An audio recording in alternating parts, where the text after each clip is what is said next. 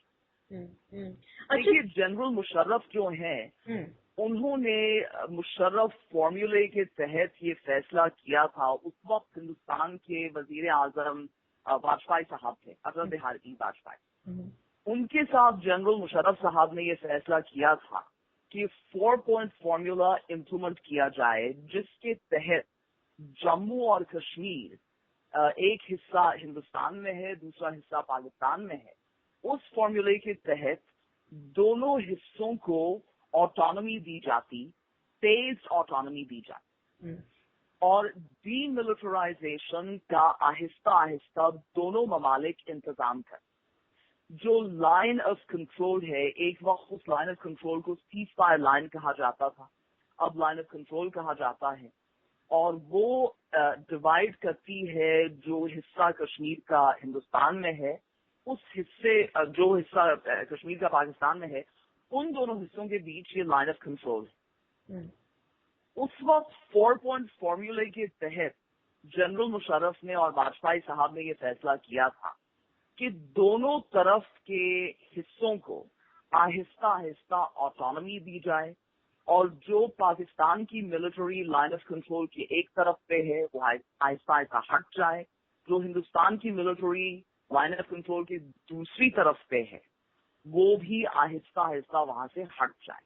تو eventual D militarisation اور ایک جوائنٹ میکنزم قائم کیا جاتا ہندوستان کی حکومت اور پاکستان کی حکومت کے بیچ، جو جوائنٹ میکنزم یہ انشور کرتا کہ کشمیر میں سیفٹی رہتی، کشمیر میں سیکیورٹی رہتی، لیکن کشمیر میں ایک ڈیموکریٹک گورنمنٹ قائم کی جاتی دونوں طرف کے کشمیر، اور دونوں طرف کے لوگوں کو یہ موقع دیا جاتا کہ وہ کمرشل ایکسچینجز میں حصہ لیتے، ایجوکیشنل کلچرل ایکسچینجز میں حصہ لیتے، انہیں آپس میں ملنے کا موقع دیا جاتا. جو 1947 میں کافی کشمیری فیملیز بٹ گئیں، جو ایک بارڈر بنایا گیا کشمیر کے دو حصوں کے بیچ، کافی خاندان بٹ گئے. ان خاندانوں کو 4 پوائنٹ فارمولا کے مطابق آپس میں ملنے کا موقع دیا جاتا، اور جو ویزا پروسیس جو کافی لوگوں کو ہندر کرتا ہے ایک طرف سے دوسرے طرف جانے میں، وہ ویزا پروسیس آسان کیا جاتا. لیکن بدقسمتی سے 4 پوائنٹ فارمولا کبھی امپلیمنٹ نہیں ہوا. پاکستان میں اس وقت کافی پولیٹیکل انسٹیبلٹی تھی، اور جنرل مشرف کی حکومت آؤٹ کی گئی فوراً اس پروپوزل کے بعد، اور اٹل بہاری واجپئی صاحب کی حکومت بھی نہیں رہی ہندوستان میں، انہیں کانگریس کے پرائم منسٹر نے ریپلیس کیا. تو اس کے بعد اس چیز کو دوبارہ ان ٹاکس کو، ان نیگوشیشن کو دوبارہ ریوائیو نہیں کیا گیا، اور سب سے زیادہ سفر کرنے والے کشمیر کے لوگ تھے.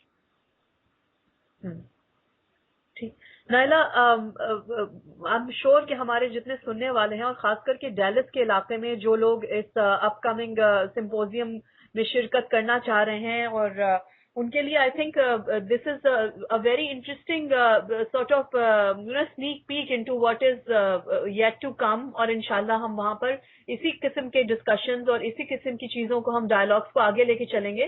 اور یہ بھی بتا دوں ہمارے سننے والوں کو کہ ہمارا پورا ارادہ ہے کہ ہم ان انٹرویوز کو، ہم اپنی وہاں پر جو سمپوزیم ہے اس کو ہم لائیو سٹریم کریں، اور آپ کو یقیناً جلدی ہم سارے انفارمیشن اس کے بارے میں دیں گے، تاکہ یہ سٹریمز جو ہے اور یہ انٹرویوز جو ہیں یہ انڈیا، پاکستان اور کشمیر تینوں جگہ پر پہنچیں، اور وہاں سے پھر ہمیں ایک ڈائلاگ کا سلسلہ ہمیں سٹارٹ کرنا ہے، اور ہمیں ایک عام آدمی کی آواز، جو ہمارے شرکا بھی ہوں گے وہ زیادہ تر اسٹوڈنٹس ہیں، جو یہاں کی لوکل ساری بڑی یونیورسٹیز سے، انڈیا پاکستان اور کشمیری اسٹوڈنٹس ایسوسی ایشن کے بچے جو ہیں وہ شرکت کریں گے. تو میرے خیال سے ایک نئی جنریشن کو اس ڈائلاگ میں اور اس ٹیبل پہ، اس فورم پہ لانا بہت ضروری ہے، کیونکہ every solution begins on the table with a dialogue. Thank you so much for joining us, Naila. Thank you very much. Thank you so much, Mona. Thank you. Thank you.